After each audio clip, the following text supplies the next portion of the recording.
So there's three principles of inclusive design. There's recognize exclusion, learn from diversity, and solve for one and extend to many. We had a ton of customers out there that couldn't play Xbox games, and they wanted to, and it was the hardware that we built that was blocking them from doing that. Our traditional Xbox controller, it's industry leading, it's the greatest controller you can get. But if we look at it from the recognize exclusion lens, it's been designed and optimized over multiple generations around a primary use case, and that use case has a lot of assumptions. It assumes that I have two hands to hold it, and it assumes that I have two thumbs for these sticks. It assumes that I have a fluid range of motion and fine motor control to hit these buttons. It assumes that I have the reach to get these bumpers and triggers.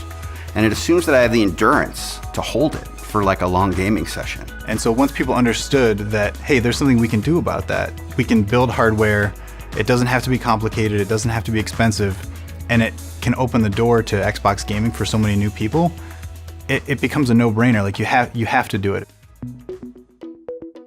The process of bringing this product to life was really interesting to me, in large part because it wasn't something that sort of the company handed to us to go do.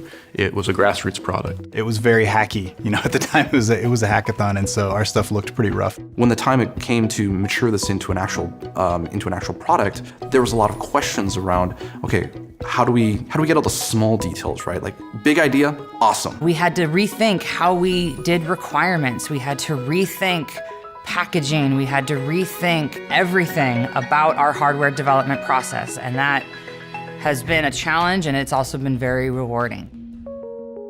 The Xbox Adaptive Controller is really the best option for somebody who has a hard time using our traditional controller. So we designed it to be as flexible as possible for somebody who has limited mobility. A lot of the things that I thought were really interesting technically were, the audio jacks, it's a new interface for us, and so that was a nice challenge for us to go implement. On the back here you can see there's all of these inputs that are all of the buttons on the controller.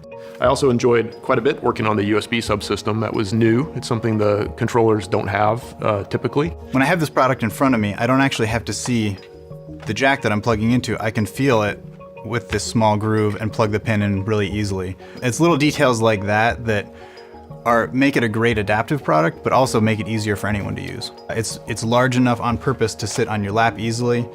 These buttons are large and spaced out, so you could rest your hand in between them and be able to easily actuate either side.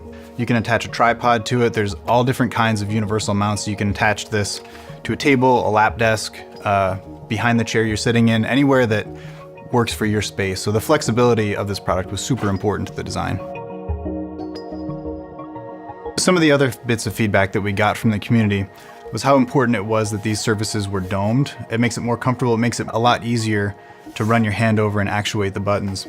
Another thing that we realized was really important was the stability of this on a table. If it starts slipping around and moving while you're trying to play, it's distracting and you're not getting a good experience. So it's a lot more immersive if you don't have to worry about that at all and you can just get straight to playing.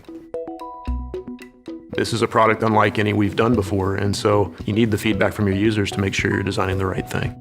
When we looked at the footage from Craig Hospital and we saw how their occupational therapists were using it, they were creating unique custom rigs sort of on the fly for a person. Like basically someone sitting down with a couple switches, some buttons, some joysticks, and the Xbox Adaptive Controller, and basically building a custom controller for someone on the spot. And for me, that is the real powerful thing. Seeing people use it for the first time, you realize, oh man, I didn't think of that. For example, attaching buttons to the face of this, that we had no idea that people would use it that way, and they did, and it's really cool. And so that just really helps inform our design process and how we think about these products in the future.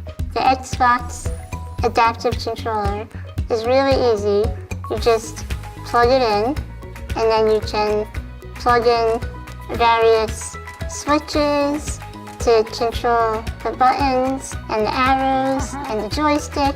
And for me, that means I can play any game on an Xbox. You just set it up the way that works best for you, and you're good to go. I mean, this is a very versatile platform, and I know that there's going to be plenty of people using it in ways we didn't think about. Of everything I've done in my career as an engineer and as a program manager, The Xbox Adaptive Controller is something I am the most proud of. I think that the true impact of this is not going to be seen until it's out in the market for a while, and our customers really understand, hey, this is a great product. It can make me better too. It was just really gratifying to be able to bring something like this to life as a product. Before, I could see my friends play all these games, and I couldn't participate. But now, I feel like I can. I can take my mind off things and engage with my peers. And it makes me feel like less of an outsider.